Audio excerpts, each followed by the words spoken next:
Au cœur d'une région oubliée par les cartes modernes, se trouvait un petit village où le temps semblait s'être figé. Les champs s'étendaient à perte de vue, battus par le vent, dorés sous le soleil d'été, et les habitants vivaient au rythme des saisons, loin des agitations des villes. Personne ici ne cherchait à impressionner qui que ce soit. Les visages étaient fatigués, mais sincères. Dans ce village vivait Éloi, un fermier noir connu pour sa discrétion.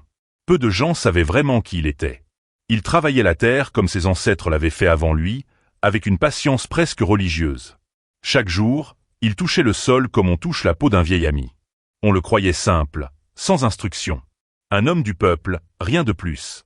Pour les villageois, la vie suivait son cours immuable. Personne ne venait jamais troubler cette routine, sauf peut-être les rares visiteurs curieux ou perdus. Mais ce jour-là, une rumeur courait. Un professeur venait avec ses élèves, une sortie scolaire pour montrer la vraie vie aux enfants des villes. Le village, d'habitude indifférent, attendait en silence. Les anciens, assis à l'ombre des porches, échangeaient des regards pleins de souvenirs. Ils savaient qu'à chaque fois que l'extérieur posait les yeux sur eux, ce n'était jamais pour apprendre, mais pour juger. Et cette fois encore, personne n'imaginait que ce serait Éloi, l'homme qu'ils ignoraient toujours, qui allait écrire la véritable leçon du jour. Le professeur, Monsieur de la Tour, était connu dans les écoles privées de la ville pour ses conférences impressionnantes et ses démonstrations publiques. Il aimait plus que tout se faire admirer par ses élèves, par les parents et même par les journalistes qui, parfois, venaient noter ses exploits pédagogiques. Pour lui, cette visite dans un village perdu était une nouvelle scène. De la Tour avait une ambition cachée, prouver que l'intelligence appartenait à ceux qui maîtrisaient les sciences, les théories, les formules. Il voyait les gens de la terre comme de simples travailleurs, utiles, mais incapables de comprendre la complexité du savoir académique. En réalité, il était venu chercher une victoire facile, une humiliation déguisée en leçon. Arrivé au village avec sa classe, il descendit du car comme un chef d'orchestre entrant sur scène. Tout, dans son attitude, trahissait l'homme qui ne venait pas pour apprendre, mais pour se montrer supérieur. Ses élèves, jeunes et curieux, suivaient sans trop comprendre les regards lourds que les villageois posaient sur leur maître si confiant. De la Tour annonça qu'il offrirait un défi public, un problème que, selon lui, même ses meilleurs élèves n'arrivaient pas à résoudre. Il chercha du regard une cible, quelqu'un qu'il pourrait prendre à partie sans que personne n'ose répondre. Et son regard se posa sur Éloi, l'homme au chapeau poussiéreux, celui que personne ne remarquait jamais. Éloi, comme à son habitude, se tenait légèrement en retrait. Il observait la scène sans rien dire, les bras croisés sur sa poitrine, la casquette tirée bas sur ses yeux. Il n'avait pas l'air d'un homme qui cherchait à participer à un jeu d'école. Pour tout le monde ici, Éloi était le fermier silencieux, celui qu'on saluait d'un hochement de tête sans vraiment attendre de réponse. De la Tour le pointa du doigt, sans demander son avis.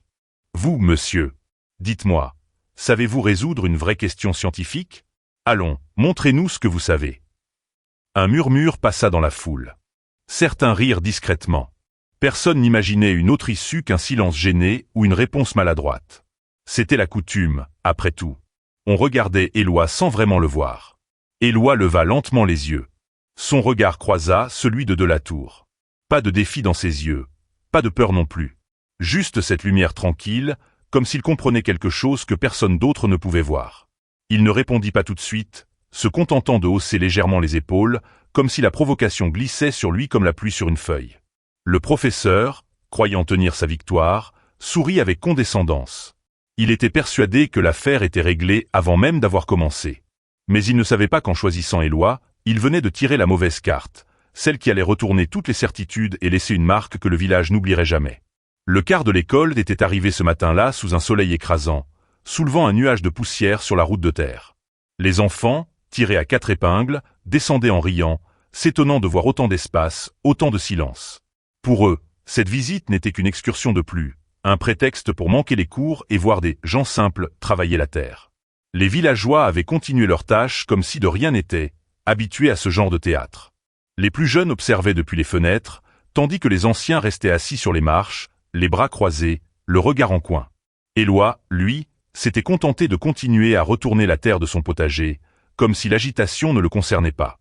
De la Tour fit le tour des exploitations, expliquant aux enfants des choses qu'ils ne comprenaient qu'à moitié. Il montrait les outils, les cultures, les animaux, en insistant toujours sur le fait que tout cela était primitif, un savoir sans importance comparé à celui des sciences modernes. Les parents des enfants notaient tout, ravis de voir leur progéniture s'ouvrir au monde. Personne, ce jour-là, n'avait prévu que cette visite tournerait autrement. Personne n'imaginait que ce ne serait pas le professeur qui donnerait la leçon, mais le paysan qu'ils avaient tous oublié.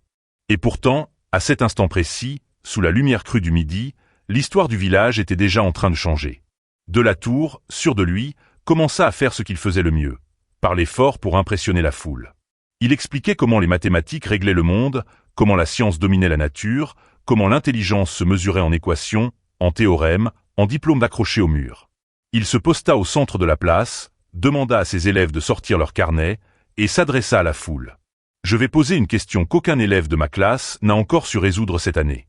Peut-être que, par miracle, quelqu'un ici, dans ces terres perdues, saura me répondre. » Tout était dans son ton, supérieur, tranchant, moqueur. Il croyait écraser d'avance la moindre tentative. Le village observait en silence, certains baissant les yeux, d'autres dissimulant un sourire gêné. Ils avaient déjà vu ce genre de spectacle. Le professeur voulait une victoire facile, et il savait déjà qui il allait humilier. Éloi, toujours debout à l'écart, observait. Il ne montrait ni gêne, ni fierté. Il ne bougeait pas. Mais dans ses yeux, quelque chose brillait faiblement, comme une braise qu'on croyait éteinte depuis longtemps. Delatour croyait avoir devant lui un homme vide, incapable de comprendre ce qu'il allait dire. Il n'avait aucune idée que cette braise allait bientôt devenir incendie. Autour de la scène improvisée, les enfants se massaient, fascinés par la tension qu'ils ressentaient sans vraiment la comprendre. Certains chuchotaient entre eux, d'autres tournaient leur regard tantôt vers Delatour, tantôt vers Éloi, comme s'ils pressentaient que quelque chose d'inattendu était sur le point d'arriver. Un jeune garçon, installé à l'avant du groupe, ne quittait pas Éloi des yeux. Il semblait voir quelque chose que les autres ne voyaient pas. Il ne riait pas, il ne murmurait rien. Il attendait. Peut-être voyait-il dans ce fermier au regard calme une force que personne n'avait remarquée jusque-là. Peut-être, au fond de lui, espérait-il que l'histoire ne se termine pas comme le professeur le prévoyait. Delatour, sentant qu'il tenait son public, fit mine de chercher un volontaire, mais tout le monde savait déjà qu'il avait choisi sa cible. Les enfants, inconscients des enjeux, encourageaient la mise en scène. Ils voulaient voir un vrai moment, quelque chose à raconter à leurs parents ce soir-là. Mais ils ne savaient pas qu'ils allaient assister à bien plus qu'un simple défi. Le silence tomba lourdement sur le groupe d'enfants lorsque Delatour s'approcha enfin d'Éloi. Tous les regards se braquèrent sur le fermier. Le professeur, sûr de son effet, se redressa et, avec un sourire cruel, lança d'une voix forte. « Voyons si la Terre peut vous aider à résoudre ce problème. » Delatour, savourant chaque regard tendu posé sur lui, s'approcha d'Éloi et, d'une voix forte, déclara « Voici le problème. Si une rivière coule à un débit variable entre deux berges de formes irrégulières, comment calculer avec exactitude la quantité d'eau qui y passe chaque heure, sans aucun instrument scientifique, sans aucune mesure précise, juste avec vos intuitions de fermier ?» Un silence pesant suivit. Même les élèves les plus avancés fronçaient les sourcils, incapables de visualiser une solution. Delatour croisa les bras, haussa un sourcil, persuadé que son piège avait parfaitement fonctionné. Il imaginait déjà les rires, les regards moqueurs, et surtout la défaite écrasante d'Éloi, ce fermier qu'il n'avait même pas daigné appeler par son nom. Autour de la place, certains adultes échangèrent des regards gênés. C'était une humiliation publique déguisée en défi intellectuel. Les plus jeunes baissaient les yeux, mal à l'aise. Le professeur venait de lever le masque, révélant que son objectif n'était pas d'enseigner, mais de dominer. Mais Éloi ne broncha pas. Il leva la tête, planta ses yeux dans ceux du professeur, et ne dit rien. Il resta immobile, comme s'il réfléchissait, ou comme s'il savait que le moment n'appartenait pas encore aux mots. Ce silence, qui devait être celui d'un homme écrasé, devint peu à peu le silence d'un homme qui prend son temps pour répondre. Ce silence, au début, pesait comme une pierre sur les épaules de tous les témoins. Mais il ne tarda pas à se transformer en murmure nerveux, puis en rire étouffé. Certains villageois, pris entre la gêne et la résignation, échappèrent quelques sourires forcés. Delatour, satisfait, laissa échapper un léger rire, comme s'il venait déjà de gagner 100 combats. Les élèves, ne comprenant pas le malaise des adultes, commencèrent à rire plus franchement, croyant que tout cela n'était qu'un spectacle amusant. Le professeur en rajouta, levant les bras comme un comédien devant un public conquis. « Alors, où est votre grande science de la nature, monsieur le fermier ?» La foule s'agitait, prise dans l'embarras collectif de voir l'un des siens exposé au ridicule. Mais Éloi, lui, ne riait pas. Il restait droit, les mains dans les poches, comme une statue vivante au milieu de l'agitation.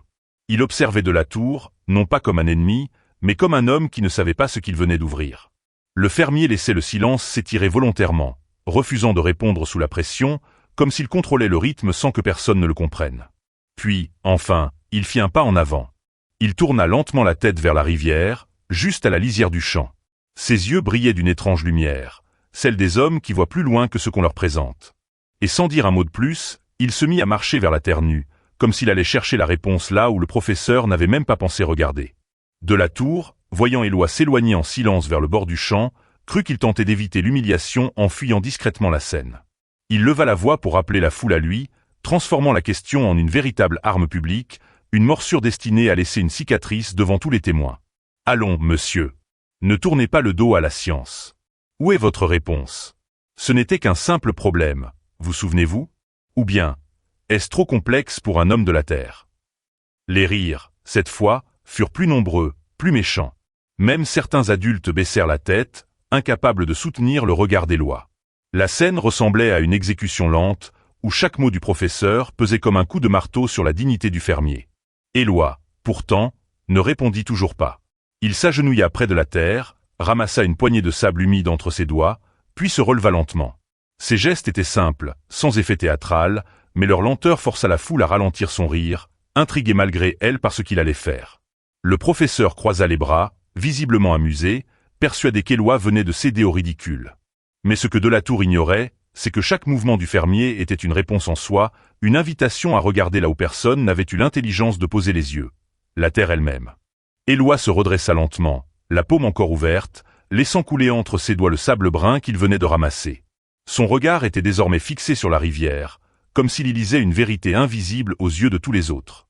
Chaque grain de terre tombant au sol semblait rythmer un silence de plus en plus tendu. Il fit quelques pas en direction de Delatour, s'arrêtant juste assez loin pour que toute la foule voie ses gestes. Il pointa la rivière du Menton, puis la poignée de sable qu'il venait de ramasser. Sa voix, calme comme une eau dormante, coupa l'air épais. La réponse est là. Pas dans vos livres. Pas dans vos formules. Mais là, sous vos pieds. Le professeur ricana doucement, levant les yeux au ciel, comme s'il entendait une absurdité de plus. Mais Éloi poursuivit, sans hausser le ton. Vous voulez savoir combien d'eau passe par heure? Observez le courant. Regardez les plantes qui penchent. Écoutez les pierres qui vibrent sous vos pieds quand la crue arrive. La terre le dit, à celui qui s'est écouté. Delatour, pris de court, ouvrit la bouche pour répliquer, mais rien ne sortit.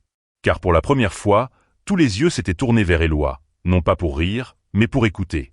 Et l'homme, debout, face à tous, tenait la scène qu'on avait tenté de lui refuser. Pendant un court instant, personne n'osa parler.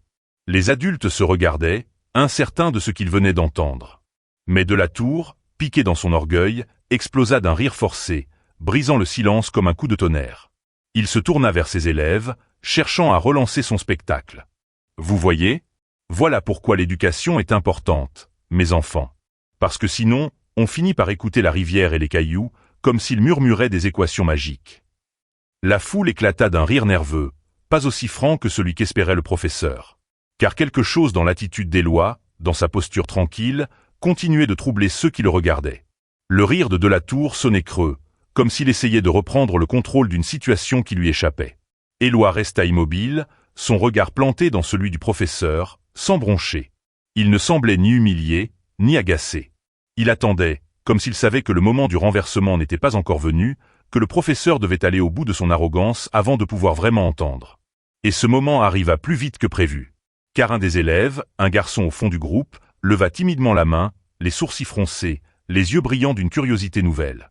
Sa question, simple mais déstabilisante, fit chuter l'arrogance de Delatour d'un seul coup. « Mais, monsieur, comment vous savez qu'il a tort? Vous avez déjà regardé la rivière, comme il dit. » Delatour blêmit un instant, comme frappé là où il ne s'y attendait pas. Le rire qu'il tentait de faire grossir dans l'air s'étouffa dans sa gorge.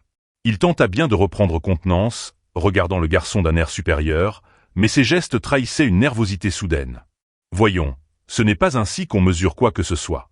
Il faut des instruments, des calculs rigoureux, des formules validées. La rivière ne parle pas, répondit-il, sa voix moins assurée, comme s'il cherchait à convaincre davantage lui-même que les autres. Mais le regard des enfants avait changé. Le silence qui s'était installé n'était plus celui de la moquerie, mais celui de l'attente, du doute qui s'installe doucement dans les esprits. Les villageois, eux aussi, sentaient le vent tourner, comme si la mascarade préparée par Delatour commençait à s'effondrer sous son propre poids. Éloi, voyant que le professeur avait perdu l'attention de son public, s'avança à nouveau. Il planta son pied dans la terre, ramassa une nouvelle poignée de sable, et d'une voix posée, il lança. « Alors venez. Venez marcher avec moi jusqu'à la rivière. Ouvrez vos oreilles, vos yeux. Et je vous montrerai comment la terre donne la réponse que vos livres ont oubliée. » Le professeur resta figé, pris dans un piège qu'il n'avait pas vu se refermer sur lui. Tous les regards s'étaient détachés de lui, flottant désormais autour d'Éloi, le fermier qui tenait la scène sans effort. Delatour voulait refuser, il voulait détourner la situation. Mais il savait qu'en reculant, il signerait sa propre défaite. Alors, sans un mot, il fit un pas. Un autre. Puis, raide et contrarié, il suivit Éloi qui s'était déjà retourné vers la rivière. La foule s'écarta lentement, ouvrant un chemin de silence, comme si tous retenaient leur souffle. Les enfants, d'abord hésitants, les suivirent à distance, curieux de voir ce que le vieux fermier allait leur montrer. Arrivé au bord de l'eau, Éloi s'agenouilla, posa sa main à plat sur la terre humide, ses doigts s'enfonçant lentement dans le sol vivant. Il ferma les yeux, comme pour écouter quelque chose d'invisible, un langage muet que seul lui semblait comprendre. Les enfants se rapprochèrent, captivés par cette image plus forte que n'importe quel tableau de classe. Il leva alors les yeux vers Delatour, et d'une voix calme mais vibrante, il dit « La terre respire. Elle parle. Regarde ici, écoute le frémissement des roseaux, sens le sol sous tes pieds vibrer quand la rivière change de force. Ce que tu cherches dans tes formules est déjà là, si seulement tu savais regarder. » Autour d'eux, les élèves se penchèrent en avant, capturés par l'étrangeté de la scène. Ils n'avaient jamais vu un adulte parler avec tant de respect à une simple rivière, ni observer la terre comme si elle détenait une vérité secrète. Ce qui semblait d'abord ridicule devenait soudain inexplicablement captivant. Delatour, les bras croisés, cherchait encore à afficher une supériorité qu'il ne ressentait plus vraiment. Mais il n'y avait plus de rire pour soutenir son théâtre. Les enfants, même les plus brillants de sa classe, observaient Éloi avec des yeux écarquillés, comme s'ils voyaient pour la première fois un monde qu'on ne leur avait jamais décrit. Éloi, sans jamais hausser le ton, invita doucement les élèves à s'accroupir près de lui. Certains hésitèrent, mais bientôt, plusieurs vinrent poser leurs mains sur la terre, exactement comme il l'avait fait. Ils sentirent la fraîcheur, la texture, la vie qui palpitait sous leurs doigts. L'un d'eux chuchota presque sans s'en rendre compte. On dirait que ça respire. Le professeur resta muet, le regard fuyant, car il comprenait que l'attention ne lui appartenait plus. L'étonnement grandissait, et pour la première fois, les enfants se tournaient vers la nature comme vers un livre ouvert, un livre qu'ils n'avaient jamais su leur faire lire. Éloi resta silencieux un instant, laissant les enfants sentir la terre, observer les roseaux qui ondulaient sous la brise légère, écouter le rythme de l'eau contre les pierres. Puis il se redressa, ramassa un bâton sec posé sur la rive, et traça doucement une courbe dans la terre humide. Il dessina la forme du lit de la rivière, les berges irrégulières, les courants changeants. Les enfants observaient, fascinés. Éloi planta ensuite son bâton au milieu du dessin et expliqua. Chaque plante sur cette berge, chaque pierre sous cette eau, te parle de la vitesse, de la force, du chemin que prend la rivière. Le courant n'est jamais uniforme, mais la nature révèle ses lois à qui sait voir les signes. Delatour voulut intervenir, mais Éloi leva la main doucement, sans violence, comme pour demander le silence qu'il méritait enfin. Le fermier pointa alors les stries laissées par l'eau sur les racines, les tiges courbées, les pierres polies par le flux. La quantité d'eau, tu peux la voir ici, dans les traces qu'elle laisse chaque jour. La terre archive tout, mieux que tes feuilles de papier. Un silence dense s'abattit. Personne ne riait plus. Les enfants comparaient les dessins d'Éloi à ce qu'ils voyaient devant eux, et pour la première fois, ils comprenaient sans avoir besoin d'une équation. Ils comprenaient par le vivant, par le toucher, par l'écoute. Delatour, lui, comprenait qu'il venait de perdre bien plus qu'un défi. Éloi planta fermement son bâton dans la terre et leva la tête vers les enfants, ses yeux calmes, mais chargés de quelque chose de plus grand que lui-même. Tout ici fonctionne en cycle. La rivière, le vent, la croissance des plantes. La nature ne se compte pas en chiffres secs. Elle se vit, elle se ressent, elle s'observe dans la répétition des jours et des nuits. Il se tourna lentement vers le professeur, mais sans colère, sans humiliation dans le regard. C'était un appel, une invitation à descendre du piédestal pour regarder enfin avec humilité. Vous cherchez une réponse parfaite, figée sur un papier. Moi, je lis la même réponse, chaque saison, dans la façon dont les racines poussent et se courbent. Vous calculez, moi, j'écoute. Les enfants étaient suspendus à ces paroles. Ils observaient la rivière comme s'ils la voyaient pour la première fois. Un des plus jeunes s'avança, toucha les marques sur la berge, et répéta tout bas. La rivière écrit son histoire. Delatour sentit ses jambes trembler légèrement, car il comprenait, à cet instant précis, qu'il n'avait jamais rien écouté. Toute sa vie, il avait appris à maîtriser les mots, les formules, les discours. Mais il n'avait jamais appris à entendre la voix silencieuse du monde, celle que ce fermier leur révélait aujourd'hui sans besoin de livres. Éloi, accroupi au bord de l'eau, traça de nouveaux cercles dans la boue. Il dessina la trajectoire des feuilles flottant sur le courant, puis laissa glisser un caillou plat sur la surface, observant la manière dont les vaguelettes se dispersaient. Chaque mouvement devenait une équation vivante, mais sans chiffres, sans lettres. Il pointa ensuite les enfants du doigt, pas pour les désigner, mais pour les inviter. Vous avez déjà regardé les nuages? Vous avez déjà compté les pas des fourmis, ou observé la façon dont une graine tombe toujours au bon endroit pour germer? Chaque chose ici suit une règle invisible, une logique que vos écoles ont oublié d'enseigner. Le professeur, jusque-là figé, ouvrit la bouche, mais aucun mot ne vint. Ses formules, ses démonstrations, ses discours, rien n'avait autant capté l'attention de ses élèves que ce que ce fermier venait de révéler en quelques gestes. Ce n'était pas de la magie. C'était la vraie science, celle qu'on oublie parce qu'elle ne rentre pas sur un tableau blanc. Un enfant, les yeux brillants, murmura. C'est ça, la vraie formule. Et dans ce simple constat, dans cette vérité sortie de la bouche d'un innocent, Delatour comprit que ce jour-là, il venait de perdre bien plus qu'une démonstration. Il avait perdu le monopole du savoir, et Éloi venait de redonner la clé à ceux qui avaient toujours su observer le monde sans bruit. Éloi se leva lentement, ses mains couvertes de terre, son regard toujours posé sur la rivière comme si elle lui murmurait encore des vérités que personne d'autre ne pouvait entendre. Puis il tourna les talons, avançant à pas lents vers les champs qui bordaient le cours d'eau, invitant la foule à le suivre d'un simple mouvement de la main. Les enfants, curieux, se pressèrent derrière lui. Les villageois, d'abord hésitants, suivirent aussi.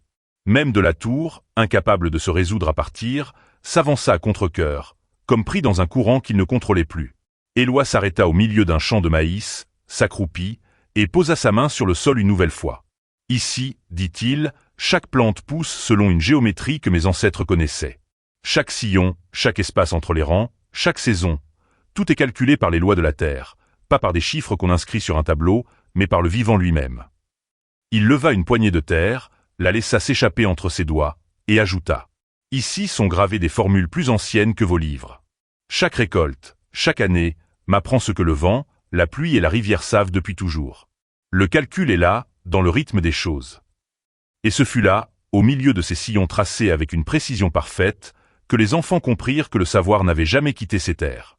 Il avait juste été ignoré par ceux qui pensaient le détenir. Delatour, les poings serrés, ne pouvait plus nier ce qu'il voyait. Debout au milieu des sillons, Delatour n'avait plus rien d'un maître sûr de lui.